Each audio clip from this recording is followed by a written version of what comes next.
This guy's trying to escape prison with a nail clipper. The man's name is Frank, a world-class master of breaking out of jail. To keep him locked up, the cops threw him in Alcatraz, the most secure prison in the world. On the day he arrived, the warden gave Frank a special warning, but Frank ignored him and even swiped a nail clipper on his way in. Back in his cell, Frank was figuring out how to escape when a cockroach caught his eye. He studied the vent carefully, and a bold idea popped into his head. Turns out, since the prison's surrounded by sea on all sides, the humid air had long since softened the walls. Right away, Frank rounded up a few fellow inmates to plan the escape together. To make tools, Frank purposely dirted his spoon at mealtime. Then, with a buddy covering him, he scored 2 metal spoons. With decent gear, the digging went twice as fast, but the iron bars just wouldn't budge no matter how hard they pulled. Frank took advantage of outdoor time to sprinkle cement dust on the ground, then talked over the next steps with his pals. He needed an iron wedge to pry the bars loose, but there were metal detectors at every entrance and exit. What Frank did next was jaw-dropping. He walked right through the detector holding the wedge. The alarm sounded,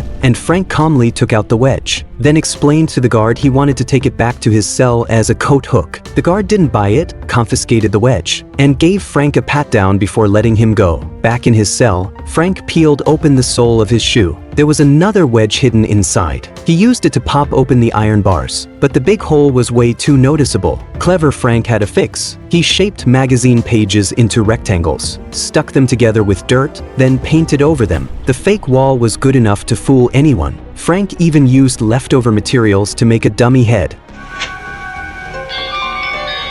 Just as Frank crawled into the hole, a guard showed up to check the cell. He eyed Frank's cell suspiciously, then made a loud noise on purpose. Seeing no movement from Frank's bunk, the guard slowly reached his hand over.